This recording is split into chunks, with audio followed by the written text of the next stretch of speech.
Welcome back to our series on C.S. Lewis' Mere Christianity. In Part 1, titled, Right and Wrong as a Clue to the Meaning of the Universe, we discussed the reality and source of moral law, and what lies behind it.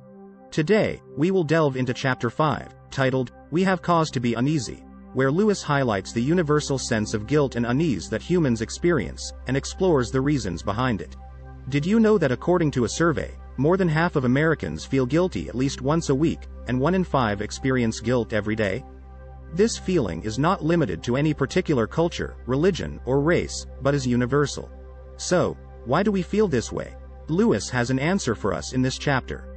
Lewis points out that we all have a sense of guilt, and this is not limited to a specific culture or religion.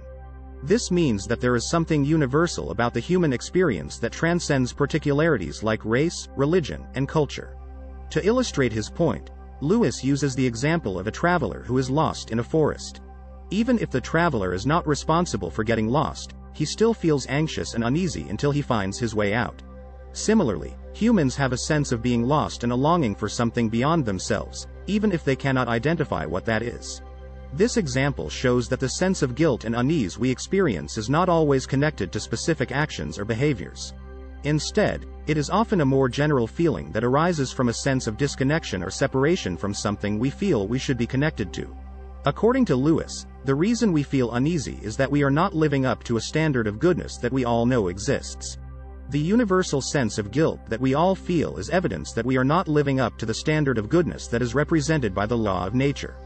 This sense of guilt is not just a matter of personal opinion or cultural tradition, but rather something that is part of the human experience. Even those who reject the idea of a transcendent moral law still feel this sense of guilt and unease. This is because the sense of guilt is not simply a matter of cultural conditioning, but rather something that is part of the human psyche. Lewis quotes, "It seems, then, we are forced to believe in a real right and wrong. People may be sometimes mistaken about them, just as people sometimes get their sums wrong. But they are not a matter of mere taste and opinion any more than the multiplication table," page 13. He also writes, "If the universe is so bad, how on earth did human beings ever come to attribute it to the activity of a wise and good creator?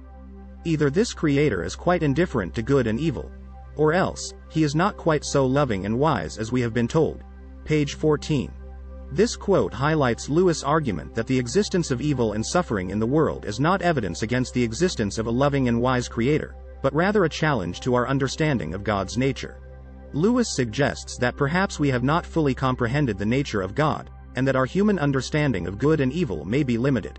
However, he also asserts that we must continue to seek a deeper understanding of God and his nature, even in the face of difficult questions and challenges. Conclusion. In Chapter 5 of Mere Christianity, C.S. Lewis explains that our universal sense of guilt and unease is evidence that something is wrong with humanity. This realization can be uncomfortable, but it also leads us to the conclusion that we need to lay down our arms and seek a way to address this problem. As Lewis says, we must recognize that we are not simply imperfect creatures in need of improvement, but rather we are rebels who must lay down our arms and seek a way to be reconciled to the objective standard of right and wrong. Join us next time as we explore Part 2, What Christians Believe, where Lewis discusses the solution to this problem. Thanks for watching.